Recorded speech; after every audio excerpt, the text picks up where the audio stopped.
docteur d'État en sciences politiques, qui nous avait fait l'amitié de venir l'année dernière clôturer notre première saison de Café Politique, qui nous fait l'amitié de revenir. On espère qu'on la reverra également l'année prochaine. Alors nous sommes très contents ce soir d'être avec elle.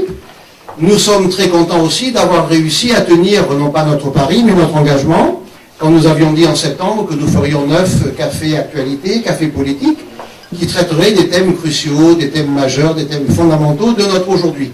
Alors nous avons réussi à les faire tous, grâce notamment à nos amis, comme Annie Laurent aujourd'hui, c'est la deuxième fois qu'elle vient donc. Nous avons pu mettre donc sur la faute à Rousseau, accessible à tout le monde, et tout à l'heure je vous donnerai quelques chiffres révélateurs.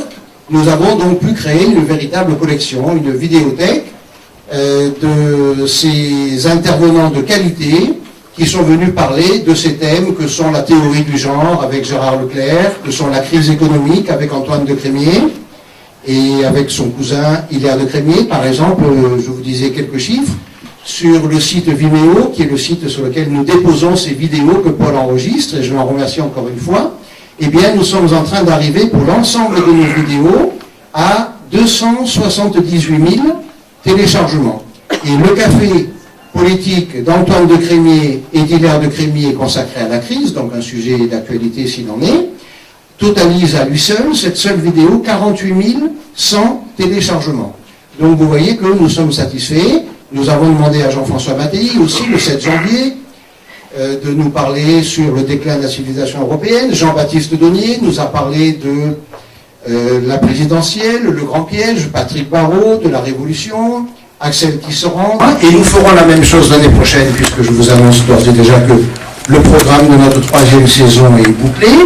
Nous aurons là aussi des intervenants de qualité, Daniel Masson, j'en reparlerai tout à l'heure peut-être, qui reviendront continuer à nous parler de ces thèmes qui font notre aujourd'hui. C'est ainsi que, comme le disait Maurras, une action française se reverra, se revoit, non pas parce qu'elle relâche indéfiniment des formules toutes faites anciennes, mais parce qu'elle parle des choses d'aujourd'hui avec des personnes qui les étudient sous l'angle d'une action française véritable, en proposant nos solutions, nos idées. Donc je suis très bref.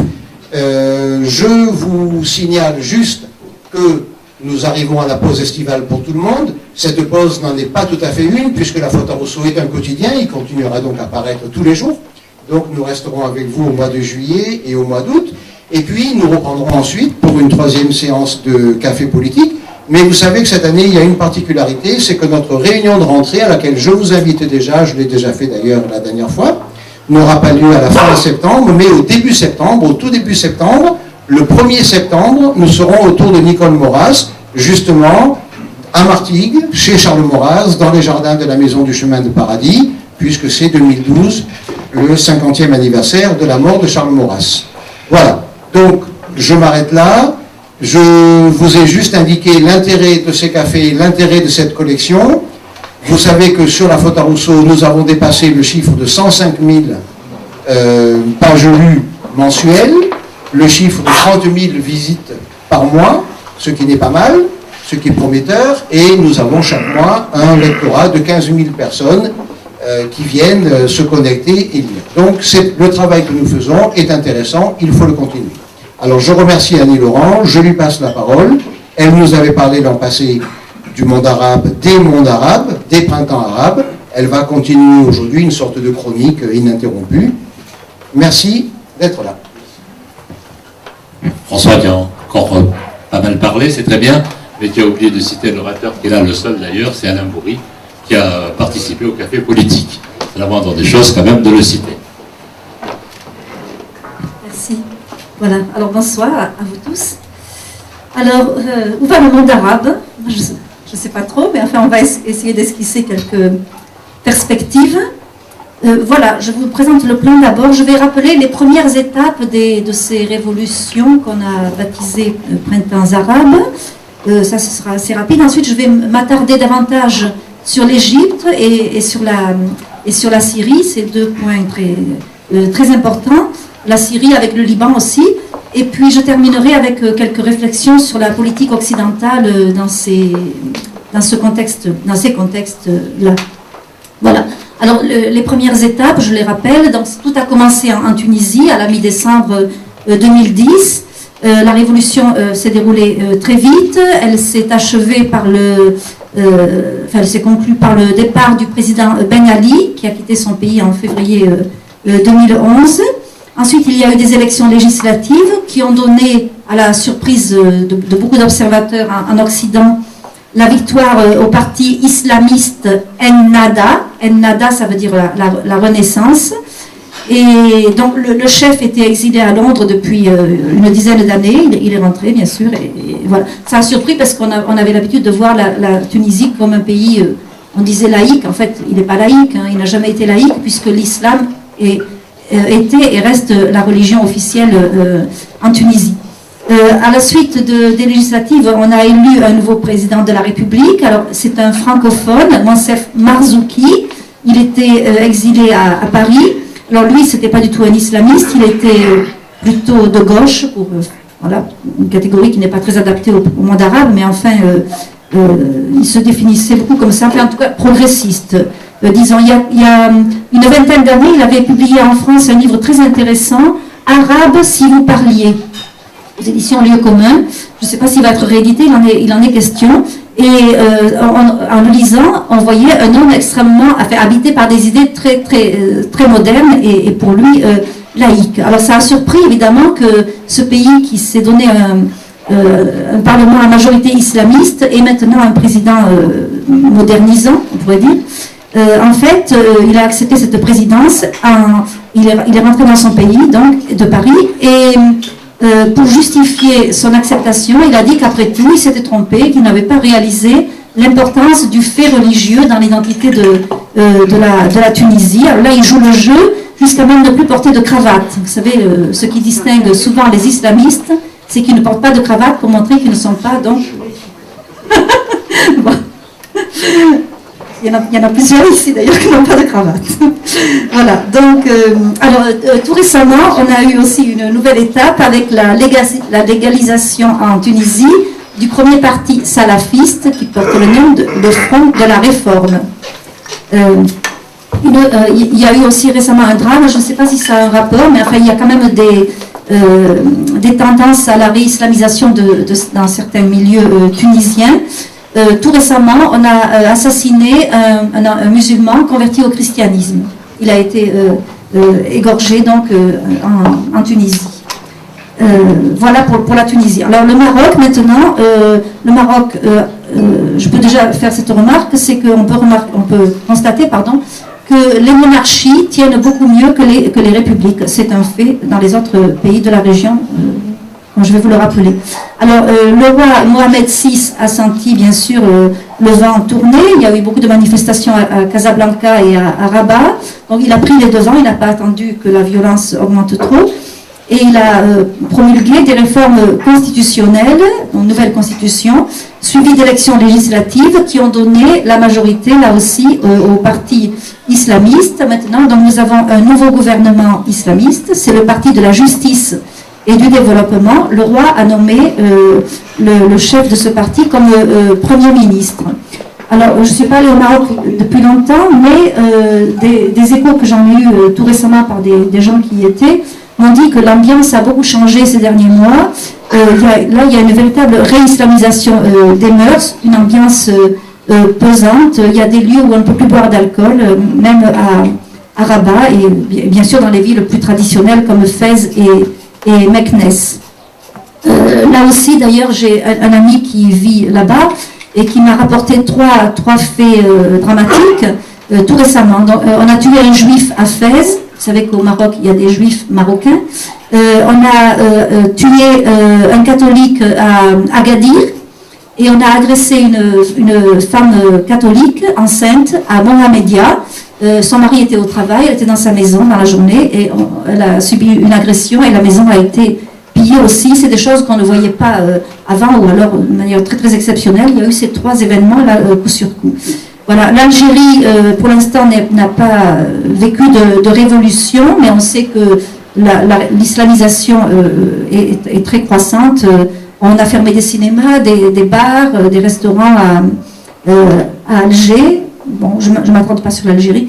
Alors, bon, la Libye aussi, vous connaissez la situation, la révolte contre le régime du colonel Kadhafi, qui a été abattu le 20 octobre 2011, grâce notamment à l'intervention des forces occidentales. Alors, la Libye, c'est différent. C'est vrai que ces révolutions, elles ont été motivées souvent par un désir d'une certaine modernisation des régimes en place. En Libye, l'aspect tribal est très très important. Les rivalités entre les régions, hein, la Tripolitaine, la Cyrénaïque, c'est un pays composite en fait, hein, hérité de l'époque coloniale. En tout cas, depuis, c'est vrai qu'on ne parle que de la charia, le désordre, des rivalités entre tribus, entre régions, des mercenaires armés circulent partout et ils se propagent également dans d'autres pays comme au Mali et puis en Syrie, je vais en reparler après. Un autre pays touché par les révolutions, c'est le Yémen. Alors là, la révolution s'est soldée par le départ de l'ancien président, Ali Abdallah Saleh. On a élu un nouveau président, Mansour Hadi, qui est l'ancien vice-président. Donc il a été élu en février 2012, mais la situation reste très instable au Yémen. Des luttes tribales, Al-Qaïda y est présent, etc. Enfin, il y en a encore deux pays, Bahreïn, l'émirat de Bahreïn. Vous savez que la population là est à majorité chiite, mais la monarchie qui gouverne cet émirat est sunnite, c'est la monarchie de El Khalifa. Et alors il y a donc la majorité de la population chiite qui voudrait un partage plus équitable, selon ce qu'ils disent, du pouvoir, donc avec les sunnites. Là, la révolution est vraiment confessionnelle. Il n'est pas question de laïcité ni de modernisation du système. Et puis la Jordanie, en Jordanie il y a un roi, comme vous le savez. Là, il y a une contestation récurrente également, mais enfin, de temps en temps, le roi prend des mesures de manière à calmer le jeu, mais combien de temps ça durera, la situation reste très fragile en Jordanie, d'après ce qu'on peut avoir comme information. Voilà, alors maintenant, l'Égypte. Alors en Égypte, l'Égypte a suivi directement la Tunisie. La révolution a commencé le 25 janvier 2011. Alors qui étaient les révolutionnaires? Là, on est vraiment dans un cadre révolutionnaire, disons, on pourrait dire à l'occidental, dans la mesure où ceux qui ont déclenché les manifestations contre le régime de Moubarak étaient imprégnés d'idées universelles.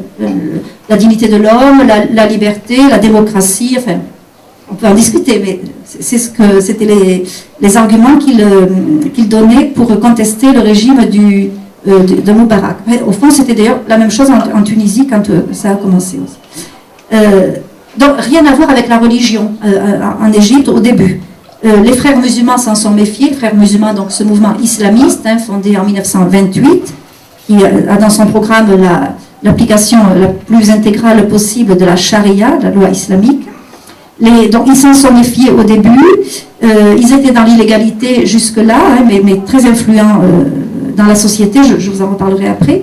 Mais très vite, ils ont compris que pour eux, c'était une occasion historique de pouvoir prendre une revanche sur leur mise à l'écart par les régimes précédents. Donc ils se sont joints aux révolutionnaires. Et quant aux Coptes en Égypte, qui sont assez nombreux, puisqu'on pense qu'il y a 10 millions de Coptes sur 80 millions d'habitants en Égypte, alors les Coptes orthodoxes, sous la direction du pape Shenouda III, qui est décédé en mars de cette année, n'ont pas pris position au début du tout pour la révolution. Au contraire, Shenouda était proche de Moubarak. Il avait payé cher dans le passé son opposition au régime. Il avait été relégué dans le désert, vous savez, dans un monastère pendant plusieurs années, sous le président Sadat. Donc, il était devenu très prudent. Mais parmi ses fidèles, il y en a, surtout les jeunes, voulaient absolument entrer dans le train de la révolution en vue d'une modernisation de l'État et de la société. Donc, ils n'ont pas suivi les directives de leur patriarche. Par contre, chez les Coptes catholiques, on a pris il y a eu un grand engouement pour la révolution. Je suis allée en Égypte en juin dernier, oui c'est ça, et j'ai vu pas mal de responsables de l'église copte catholique ou des Chaldéens, des Maronites, etc. Les prêtres organisaient beaucoup de débats avec des chrétiens et des musulmans dans leur paroisse. Ils ont beaucoup incité leurs fidèles à se mêler au débat public. Puis on a vu ces scènes de fraternisation que vous avez tous en mémoire sans doute. Alors, Moubarak a dû partir le 11 février 2011. Il a confié la transition du pouvoir à un Conseil suprême des forces armées, dirigé par le maréchal Tantawi. C'est tout à fait compréhensible dans la mesure où en Égypte, l'armée a un poids considérable. Elle est très très présente, elle a mené des guerres contre Israël, elle en a retiré, malgré les défaites, prestige. Et puis l'armée est aussi très impliquée dans la vie économique. Elle détient des quantités incroyables d'usines, de centres d'hôtellerie, de commerce, etc. Alors, à partir de là, à partir du moment où Moubarak est parti, on a vu affleurer un nombre incroyable de demandes de partis politiques. Et des dizaines et des dizaines de partis ont été légalisés, parmi eux les frères musulmans, sous le nom le Parti de la justice et de la liberté. On a vu aussi apparaître des salafistes qu'on ne voyait pas avant. Ils existaient en Égypte, mais c'était des réseaux dormants, si vous voulez, qui attendaient leur heure, comme les frères musulmans d'ailleurs. Sauf que les frères musulmans, on savait qu'ils existaient, on connaissait leurs activités dans le domaine de la charité, de la bienfaisance, des écoles, etc. Les salafistes, eux, on ne savait pas qu'il y en avait en Égypte, et ils subsistaient grâce au financement qui leur était donné par l'Arabie saoudite et par les Émirats du Golfe, qui financent aussi les frères musulmans, bien entendu. C'est tout à fait frappant de voir l'émergence des salafistes dans une ville comme Alexandrie, où je suis allée justement en juin de l'année dernière. Alexandrie, cette ville de tradition ouverte, cosmopolite, hein, vous savez, il y a cette très grande bibliothèque qui a été reconstruite d'ailleurs très largement grâce au financement français. Et bien, on n'avait pas l'habitude de voir ce qu'on voit maintenant. Maintenant, vous avez des salafistes partout, par bande dans les rues, avec des panneaux sur les murs. L'Égypte doit être une république islamique, etc. Les habitants d'Alexandrie sont parfois terrorisés de cette situation. Et c'est vrai que c'était vraiment un noyau qui portait en germe les salafistes. Le mot salafisme, je ne sais pas si vous connaissez le sens, ça vient du mot arabe salaf, qui veut dire pieux ancêtre. C'est en fait donc les compagnons de Mahomet que les salafistes cherchent à imiter par tous les moyens, d'où leur tenue spécifique, hein, et la manière de se raser la barbe aussi. Alors, les salafistes ont également été légalisés. Leur parti s'appelle le Parti de la Lumière, El-Nour. Voilà. Alors ensuite, avec la Révolution aussi, on a assisté à la situation est devenue très très instable, avec une insécurité générale, beaucoup de vandalisme, la police avait disparu. Il faut dire que les Égyptiens détestaient la police à cause des enlèvements, des séquestrations arbitraires, etc. Et voilà. Et puis les Coptes ont subi particulièrement de très nombreuses violences. Je vais y revenir après. Alors, parmi les étapes, il faut mentionner donc les élections législatives, d'abord pour l'Assemblée nationale. Elles se sont déroulées pendant l'hiver 2011-2012, du 28 novembre au 11 janvier. Et là aussi, donc, elles ont donné la victoire au parti islamiste. Entre les frères musulmans, les salafistes et des groupuscules islamistes, ils ont 71% des sièges donc, à l'Assemblée nationale. Ensuite, il y a eu des élections pour le Sénat. Alors, le Sénat en Égypte n'est que consultatif, hein, il ne vote pas les lois. Les résultats, c'est 58% des sièges au parti islamiste, toutes tendances confondues. Alors, on peut se demander comment cela se fait qu'il y a eu cette révolution. Et puis, pourquoi la victoire des islamistes? En fait, ils étaient très très organisés, ils étaient donc hors la loi, mais ils avaient une influence considérable sur les populations. Le tort de Moubarak, ça a été non pas de contenir les islamistes, mais de ne rien faire pour le développement du pays. Il y a un taux d'analphabétisme très important en Égypte, surtout dans les campagnes reculées, et le gouvernement laissait cette population donc hors du développement, et les frères musulmans en ont profité donc pour aider les gens. Alors grâce à ça, d'ailleurs, ils apparaissent comme des gens purs, droits, vertueux, si vous voulez, et on leur fait confiance. C'est pourquoi un si grand électorat s'est porté sur leur voie. Ils se disent avec eux, il n'y aura pas de corruption, comme au temps de Moubarak. Voilà pour ça. Alors, la dernière étape sur le plan de la révolution, c'est, enfin l'avant-dernière plutôt, c'est la condamnation de Moubarak, qui a été condamné il y a quelques jours à la prison à vie. Je pense que vous avez vu la colère que ça a déclenché chez les Égyptiens. Ils auraient souhaité, beaucoup d'entre eux en tout cas, la peine de mort, oui absolument. Alors, il a 84 ans, bon, mais il y a un sentiment de vengeance très très fort chez les Égyptiens. Donc, alors maintenant, on est dans un processus pour l'élection présidentielle. Il y a eu un premier tour les 23 et 24 mai. Et c'est vrai, depuis très longtemps, depuis 1952, je crois, depuis l'époque de Nasser, la première élection démocratique, donc non truquée. Alors, je vous ai dit, il y a une éclosion incroyable de partis politiques, donc beaucoup de candidats. Alors, on s'est beaucoup mêlé de politique en Égypte. Et au premier tour, il y a eu 13 candidats. Alors, il y avait une candidature qui pouvait nous intéresser, nous, parmi ces 13.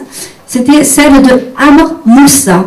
Amr Moussa, c'était un ancien ministre des Affaires étrangères et aussi, par la suite, il a été nommé président de la Ligue arabe. Donc, il est très connu en dehors de l'Égypte. Il a de très bonnes relations avec le Vatican. Il a pas mal d'amis catholiques. C'est un homme, disons, on dirait laïque, si vous voulez, bien qu'il est musulman, mais enfin, qui fait preuve d'une grande ouverture. Alors, c'est sûr que Amr Moussa plaisait beaucoup à la fois aux révolutionnaires et à certains chrétiens, notamment aux catholiques, à cause de ses relations avec le Vatican. Il plaisait plus aux catholiques qu'aux coptes orthodoxes. Mais Amr Moussa, donc, a été très largement battu. Alors, il était prévu que dans le cas où aucun candidat n'obtiendrait la majorité absolue au premier tour, un deuxième tour devait être organisé, et c'est donc ce tour qu'on attend maintenant, qui aura lieu les 16 et 17 juin prochains. Alors, il y a deux candidats qui sont en lice, je vais vous les présenter un peu pour vous aider à comprendre les enjeux actuels qui sont vraiment... on est dans une très grande incertitude face à l'avenir de l'Égypte. Premier candidat, Mohamed Morsi, qui est le président des Frères musulmans, avec le nom du parti Liberté et Justice. Alors c'est clair, l'application de la charia est fondamentale. Il dit que chacun est libre de sa croyance, mais n'empêche que c'est le programme des Frères musulmans qu'il entend appliquer.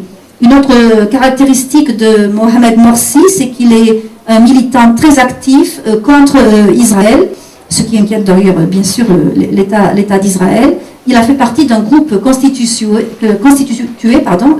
anti-israélien, bien que illégal.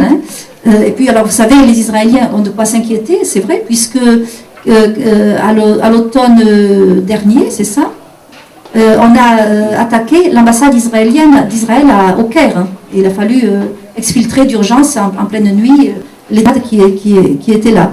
Il faut dire qu'en Égypte, il y a un sentiment, un très fort sentiment anti-israélien.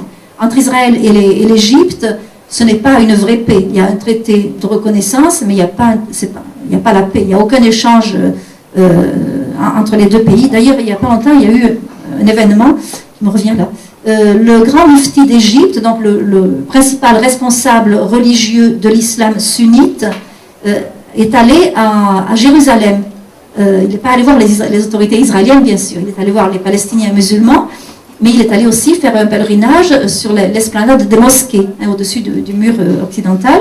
Et en Égypte, ça a soulevé un tollé incroyable. On a dit qu'il était allé chez l'ennemi, etc.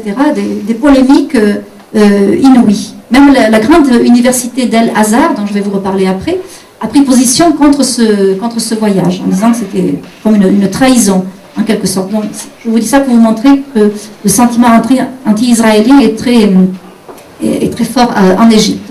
Alors voilà pour Mohamed Morsi. Il y a de fortes chances qu'il soit élu, mais enfin, bon, je ne suis pas devin non plus. Le deuxième candidat donc, qui s'oppose à lui, c'est le général Ahmed Shafik. Alors, on peut être étonné de voir que là, avec lui, il s'agit d'un vestige, si on peut dire, de l'ancien régime. Ahmed Shafik a été le dernier Premier ministre d'Hosni Moubarak. Il est celui par bien entendu. Alors, lui, ce qui peut lui donner des voix, c'est qu'il promet le retour à la sécurité dans ce pays qui est vraiment livré à beaucoup de vandalisme, etc. On peut comprendre qu'à cause de ça, à cause de cette promesse-là, il inspire confiance aux Coptes. Et pourtant, les Coptes savent aussi que l'armée, dont fait partie Ahmed Shafik, cette armée a réprimé certaines de leurs manifestations pacifiques au Caire. Vous vous rappelez peut-être, en octobre 2011, les Coptes s'étaient rassemblés par centaines devant le siège de la télévision, à Maspero, comme on dit, à côté de la place Tahrir, où avaient lieu les manifestations révolutionnaires. Ils s'étaient rassemblés là, pacifiquement, ils étaient restés là plusieurs jours et nuits, pour protester contre des violences exercées contre des Coptes en Haute-Égypte et face à l'incurie des pouvoirs publics. Et l'armée elle-même est venue, elle a foncé dans le tas avec des chars, et il y a eu plus de 20 tués parmi les Coptes présents là. C'est pour dire que, il faut relativiser aussi la confiance que peut inspirer Ahmed Shafik. Enfin, je vais préciser après la position des Coptes. Oui, sur le passé un petit peu. C'est vrai qu'après la Révolution, l'armée a fait bonne figure en les Coptes. Très vite, il y a eu l'incendie d'une église à 40 km au sud du Caire, pour ceux qui connaissent l'Égypte, à côté de Elouane. Et l'armée s'est engagée aussitôt à réparer cette église. Et elle a tenu parole. L'église a bel et bien été réparée. Je le sais parce que le nonce apostolique, qui est un ami, est allé inaugurer l'église restaurée. Mais après, depuis lors, les Coptes subissent injustice sur injustice, violence sur violence. Le bilan est vraiment catastrophique. On a incendié, outre celle que je viens de mentionner, 4 autres églises, dont 2 au Caire. Les agressions dont sont victimes beaucoup de Coptes, par exemple, enlèvement de jeunes filles chrétiennes qu'on islamise, qu'on marie de force et donc qui sont obligées de se faire musulmanes, des vols. Moi j'ai une amie copte orthodoxe au Caire, elle est de Luxor, et elle m'a raconté donc l'an passé qu'on lui a pris ses biens immobiliers, les terrains, les maisons, à Luxor, et elle ne peut absolument pas se défendre. Oui. Alors c'est un exemple parmi bien d'autres. On a aussi assisté à une pratique qui avait cours au temps de Moubarak, mais les Coptes espéraient que ça serait fini avec la nouvelle situation. Cette pratique, c'est la suivante. Il s'agit de simulacres de réconciliation. Un exemple. Des musulmans intégristes attaquent un village chrétien parce qu'il y a une église qu'ils ne veulent plus voir. Alors ils demandent la démolition de cette église, ça les gêne, etc. Alors les autorités, au lieu d'arrêter les agresseurs, organisent ces simulacres, comme je l'appelle, de réconciliation. On oblige les uns et les autres à se réconcilier, mais il n'y a pas de justice. Oui, les agresseurs restent impunis et les Coptes sont obligés d'accepter le fait accompli. Et parfois, ils n'ont même pas, leurs droits ne sont même pas respectés pour les églises, par exemple. Il y a quelques semaines, des familles chrétiennes ont été chassées de leur village, dans les environs d'Alexandrie aussi. Ça a soulevé pas mal de polémiques en Égypte, mais voilà, de manière injuste. Les salafistes, évidemment, ne se gênent plus aujourd'hui pour multiplier les déclarations provocantes vis-à-vis des Coptes. Aucun dirigeant politique ne prend position contre ces déclarations, comme si on voulait ménager les salafistes, donc elles ne sont pas dénoncées, à part par quelques journalistes courageux. Et puis aussi, alors il y a des Coptes qui manient Internet et qui disent leur souffrance. Eh bien, il arrive qu'ils soient jugés et condamnés pour insulte à l'islam, voyez, alors qu'ils ne s'en prennent pas au courant, bien sûr, c'est trop dangereux. Voilà, alors c'est un bilan quand même terrible pour les Coptes. Alors, malgré tout, les Coptes préfèrent, comme parmi les 2 candidats, Ahmed Shafik, donc le général. Ils pensent que Ahmed Shafik, s'il est élu, fera barrage à l'islamisation qui serait redoutable sans doute si le candidat des frères musulmans était élu. Les Coptes se disent aussi que peut-être aujourd'hui, le futur gouvernement tiendra compte des erreurs du passé, des erreurs commises au temps de Moubarak, qui ne faisait rien pour protéger les Coptes, malgré ce qu'il disait à l'Occident. Alors les Coptes sont hantés par cette idée que de la future constitution, il n'y a pas de constitution pour l'instant, elle a été abrogée après la Révolution, il y a l'article 2 qui fait de la charia la source principale du droit.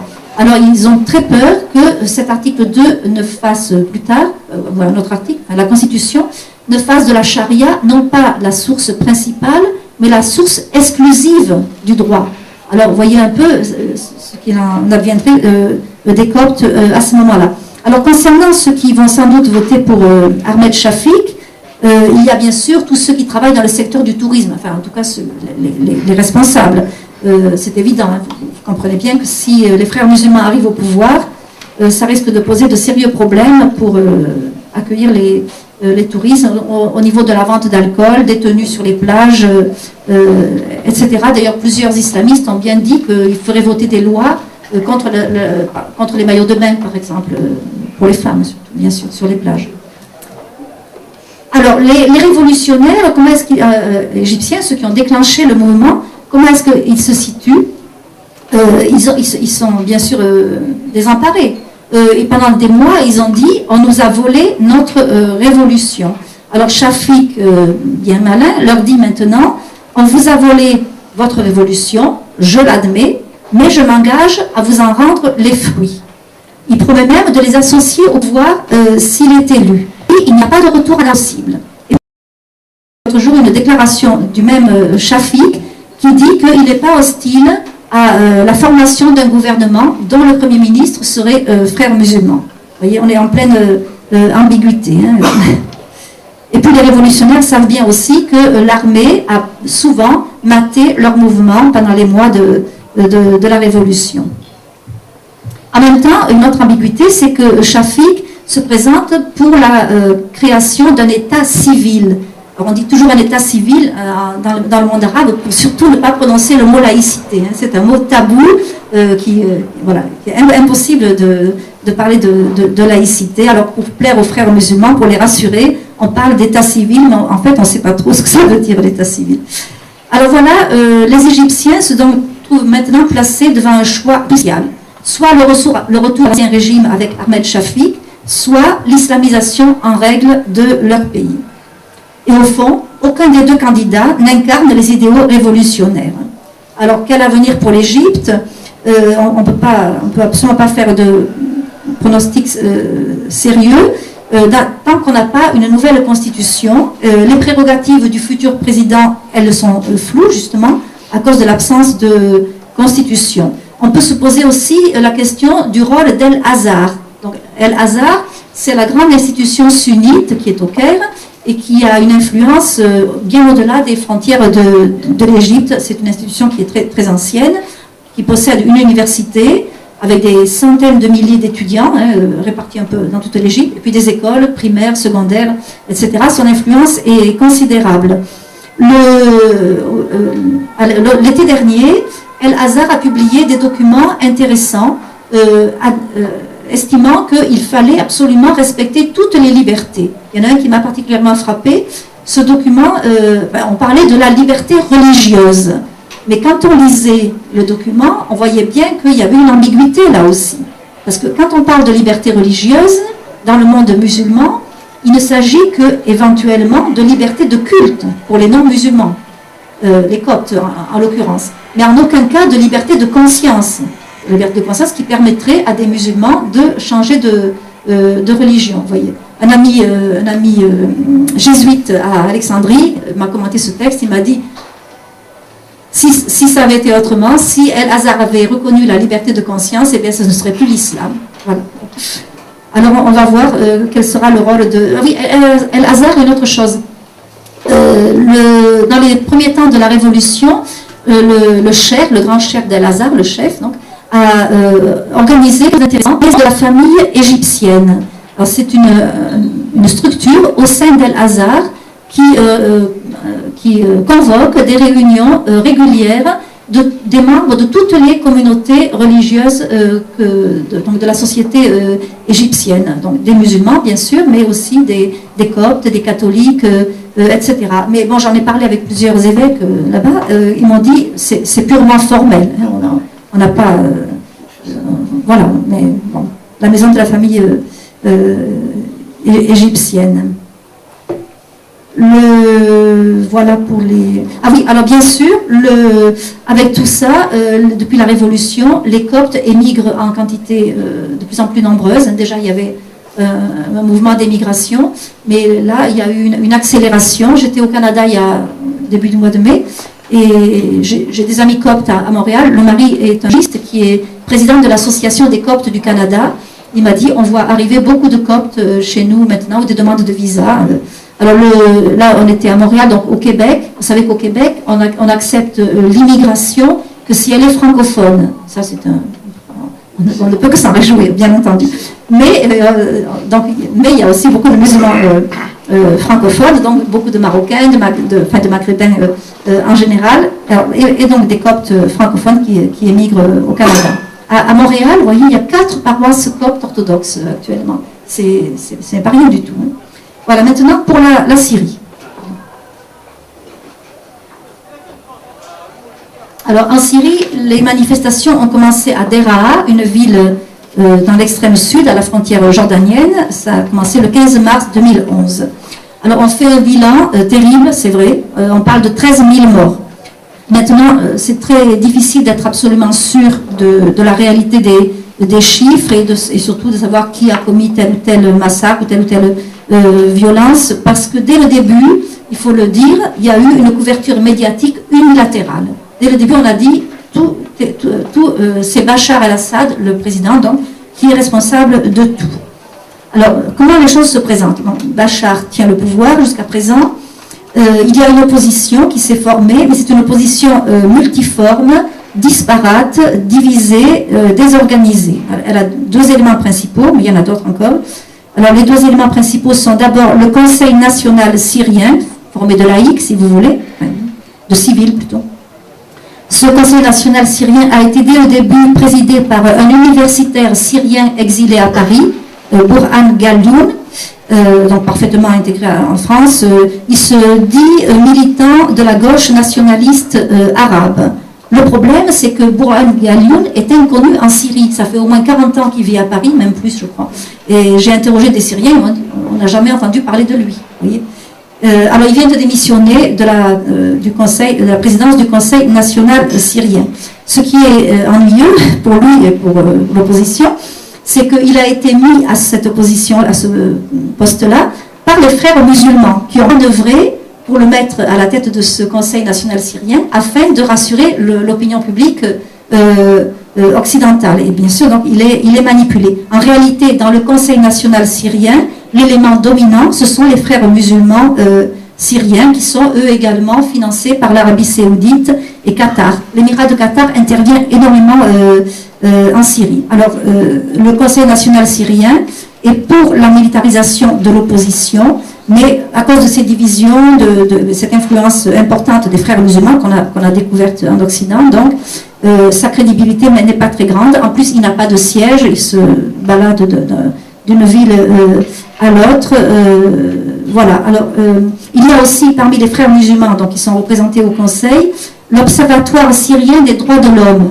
L'Observatoire syrien des droits de l'homme, c'est cet organisme qui est basé à Londres, donc créé par des frères musulmans exilés, et c'est de lui que les journalistes tiennent la plupart des informations. Vous voyez pourquoi je pense qu'il faut être réservé, etc. Je ne dis pas ça pour minimiser l'ampleur des souffrances qui sont effroyables, mais voilà.